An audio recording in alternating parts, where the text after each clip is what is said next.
Doctor, buenos días. Hace unas semanas estoy sintiendo un dolor en la zona abdominal, sobre todo cuando me inclino o realizo algún tipo de esfuerzo. Adicionalmente a eso, estoy notando como un pequeño bulto cerca del ombligo, que con los días lo estoy viendo más grande.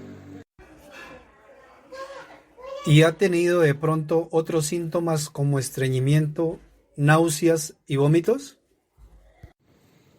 Sí, señor, pero lo estaba relacionando con algún alimento que me estuviera ocasionando esos malestares. Pero ya que continuó con las molestias y no pude identificar de qué se trata, por eso acudo a usted. Acuéstese en la camilla. Quiero ver el abultamiento del que me habla. A ver. Sí es verdad, pero es muy pequeño. Quisiera confirmar el diagnóstico con una ecografía de tejidos blandos y así poder ir a la fija. Cuando tenga los resultados, solicito una cita nuevamente conmigo. Con el resultado de la ecografía queda confirmado el diagnóstico que me imaginaba. Su patología se debe a una hernia umbilical y es la más frecuente. Como todas las hernias, consiste en la salida de contenido intraabdominal, recubierto de membrana peritoneal a través de un orificio en la pared abdominal. En este caso, por un orificio a través del ombligo. Voy a explicarle un poco más de qué se trata. Durante la gestación, el cordón umbilical pasa a través de una pequeña abertura en los músculos abdominales del bebé. Esta abertura normalmente se cierra justo después del nacimiento. Si los músculos no se cierran por completo en la línea media de la pared abdominal, puede aparecer una hernia umbilical en el momento del parto o en algún momento de la vida. En los adultos, demasiada presión abdominal contribuye a las hernias umbilicales. Las causas del aumento de la presión en el abdomen incluyen obesidad, embarazo múltiples, líquido en la cavidad abdominal, cirugía abdominal previa, diálisis peritoneal a lo largo plazo para tratar la insuficiencia renal. Doctor, yo estuve consultando en internet y ahí dice que las complicaciones en los niños rara vez se presentan, y aunque las complicaciones pueden ocurrir si el tejido abdominal que resalta se atrapa y no es posible activarla nuevamente dentro de la cavidad abdominal, este tejido encarcelado recibe un abastecimiento reducido de sangre que puede llevar al daño tisular y al dolor umbilical. Si el tejido atrapado no recibe ningún abastecimiento de sangre en toda la gangrena de la estrangulación, puede ocurrir y la infección puede extenderse en el abdomen, que puede ser peligroso para la vida. Muy buena la investigación que ha realizado. Parece ser de muy buenas fuentes. El encarcelamiento de la obstrucción del intestino es más probable ocurrir en adultos y estos individuos deben recibir la intervención quirúrgica de emergencia inmediata. Doctor, entonces, ¿qué tratamiento me deben realizar para evitar futuras complicaciones? Pues el tratamiento más recomendable es una intervención quirúrgica, donde el objetivo de la operación es empujar el contenido de la hernia umbilical dentro del abdomen y reparar el área débil en la pared muscular abdominal. Es una cirugía sencilla que se opera fácilmente y el cirujano te explicará cómo debes prepararte para tu operación de hernia. Mientras se espera la cirugía, es conveniente utilizar una faja abdominal para sujetar la zona. Veo que requiere una cirugía para corregir su hernia umbilical. Los casos en los que se debe realizar intervención quirúrgica son cuando se evidencia defectos que no se hayan cerrado de manera espontánea a los 4 o 5 años de edad, o defectos tan grandes que no son aceptables para los padres por razones estéticos en niños menores de 2 años, o hernia umbilical estrangulada, el cual es su caso. Doctor, ¿me puede orientar un poco frente a las posibles complicaciones de la cirugía? Claro que sí. Las posibles complicaciones de cualquier operación incluyen una reacción inesperada a la anestesia, una hemorragia excesiva o una infección. Las complicaciones pueden requerir de un tratamiento adicional, como volver al quirófano para detener una hemorragia o tomar antibióticos para tratar la infección. Las complicaciones específicas de una cirugía de hernia umbilical incluyen la reaparición de la hernia umbilical, el daño al intestino durante la operación, aunque esto es muy raro. Además, es posible que tengas un poco de dolor, hematomas e hinchazón en la parte baja del abdomen. Los efectos secundarios generalmente son más leves después de una cirugía laparoscópica, pero es mejor intervenir ahora que estamos a tiempo y no después cuando todo se complique e interfiera con su calidad de vida. ¿Ustedes también los van a operar alguna hernia o vienen para algo diferente? Pues mi hernia era inguinal, con la aparición de un bulto en el escroto. El médico me explicó que el bulto aparece y desaparece en función de si el intestino herniado sale o regresa al abdomen. El bulto puede ser empujado con el dedo y desaparecer como consecuencia de haber llevado el intestino hacia el inferior de la cavidad abdominal. Los esfuerzos que aumentan la presión en el interior del abdomen favorecen que el contenido intestinal salga por el conducto inguinal y la hernia aparezca. Por el contrario, el tumbarse suele favorecer que el intestino penetra de nuevo en el abdomen. Cuando las hernias son muy grandes, el intestino puede llegar hasta el escroto, produciendo un bulto a nivel de los testículos. Al principio no sentía nada, solo sentí una molestia en la ingle, pero con el tiempo el bulto estaba más grande y el dolor al toser o realizar algún esfuerzo era mayor, hasta el punto que me vi obligado a consultar con el médico, porque ya con nada sentía mejoría. Te cuento que luego de mi patología he investigado muchísimo frente a este tipo de hernias y vi que existen dos tipos de hernias inguinales. La primera es la hernia inguinal indirecta, que son las más frecuentes. Son de causa congénita, o sea, de nacimiento, y mucho más frecuentes en varones. Se ven alteraciones durante el desarrollo fetal que llevan a que el anillo inguinal, por donde pasan los testículos hacia el escroto al nacer, no se cierren bien, favoreciendo posteriormente el paso del intestino por ese anillo hacia el canal inguinal. Son más frecuentes en niños que han nacido prematuros y en niños con criptorquidia. La criptorquidia es una afección en la que uno o ambos testículos no se desplazan desde el abdomen, donde se formaron antes del nacimiento, hacia el escroto. La segunda se trata de la hernia inguinal directa. Se debe a las degeneraciones y pérdida de fuerza de los músculos de la pared abdominal. Se observan a edades avanzadas y casi únicamente en varones. Aparecen de forma progresiva. Están favorecidas por levantar pesos con frecuencia, toser de forma crónica, esfuerzos continuos, por ejemplo, en personas con estreñimiento, el sobrepeso o la obesidad.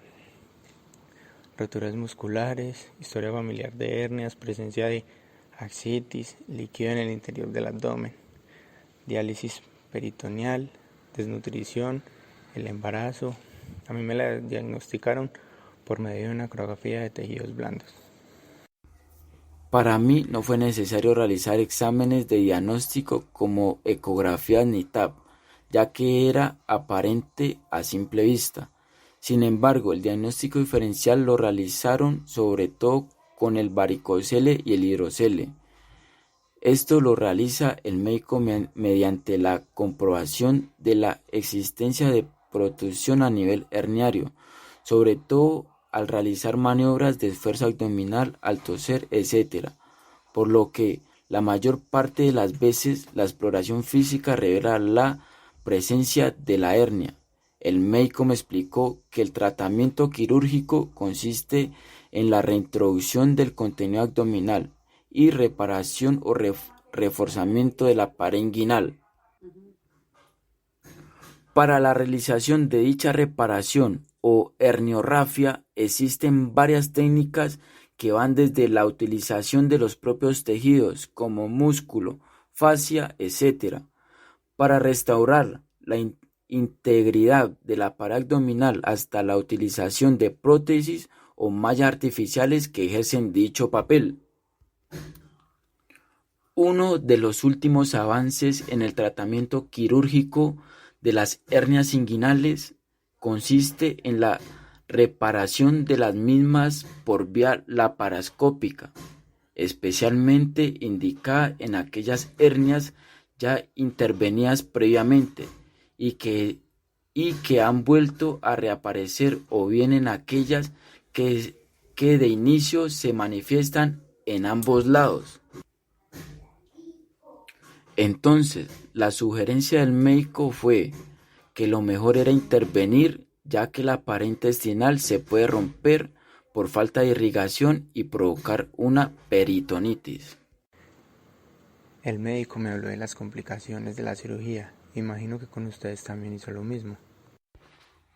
Claro que sí, me explicó que la hernioplastia es la técnica quirúrgica más comúnmente realizada por el cirujano general en nuestros días, sea por vía abierta o endoscópica, con complicaciones diversas como la infección del sitio operatorio, ISO, el seroma o hematoma, el edema del cordón espermático, la retención urinaria, la orquitis, el granuloma, y aunque infrecuentes, las fístulas entéricas o lesiones vasculares por la utilización de tapones oclusivos en el anillo inguinal interno, pero las más molestas son el dolor crónico y la recidiva, siendo esta última la que más mide el éxito de la intervención.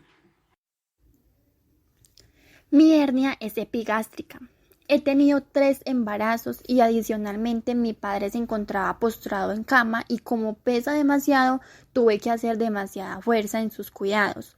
Al parecer eso fue lo que causó mi problema, aunque el médico dijo que también podía ser a causa del envejecimiento y sobrepeso.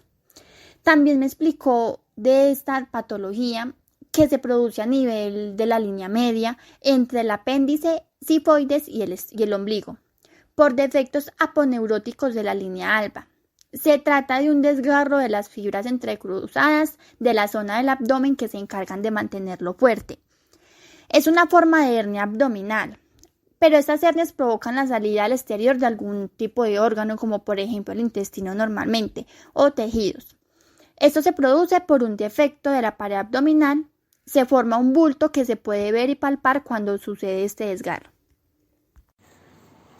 Ya me estoy volviendo un experto en el tema.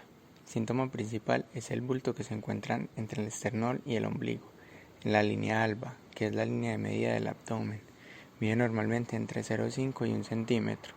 Provoca un dolor localizado en la hernia, pero en general no suele doler. La hernia se puede hacer más evidente aumentando el tamaño del bulto, cuando se realiza algún esfuerzo abdominal, con la tos, la palpación de la hernia, etc. Puede que la hernia provoque una falta de riego sanguíneo en esa zona o quede atrapada en el orificio herniario e incluso se estrangule. Si ocurre esto, la hernia causará fuertes dolores. El estreñimiento es otro de los síntomas más comunes debido a la obstrucción de parte del intestino provocada por la hernia. Y se lo diagnosticaron solo, visualizando la protuberancia, o le realizaron algún examen. Pues primero me sometieron a un examen físico, en el que me pusieron a toser para que se pudiera ver el bulto en mi abdomen. Segundo, me acostaron con las piernas flexionadas para notar el bulto con precisión y pues tercero, me realizaron una tomografía para poder ver de forma clara el coágulo y poderme definir bien el tratamiento. Al parecer, la hernia epigástrica se corrige a través de un procedimiento quirúrgico con el fin de reparar la pared abdominal. Para eliminar la hernia epigástrica existen dos técnicas. La primera y la que me van a realizar es la operación de hernia o la hernioplastia. La técnica utilizada es la cirugía abierta. Consiste en la reintroducción de la hernia en el interior de la cavidad abdominal para eliminar la hernia epigástrica, además del resto de hernias abdominales ubicadas en otros sitios. Una vez reintroducida en el interior de la cavidad abdominal, se colocará una malla quirúrgica de material sintético.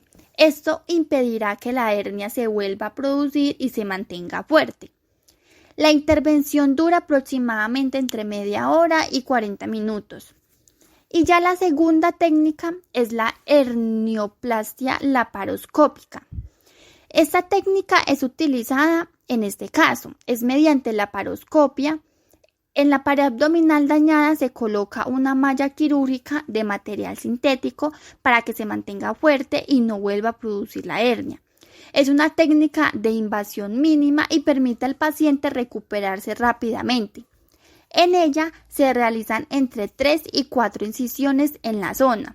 Mediante estas se introduce el laparoscopio acompañado del instrumental quirúrgico para poder reparar con éxito la hernia. Y para finalizar se sutura la incisión quirúrgica.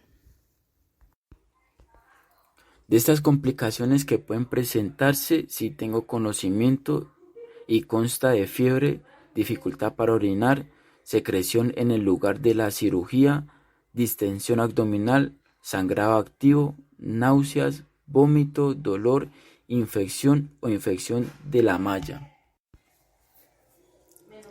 Veo que están muy enterados de todo lo relacionado con sus patologías.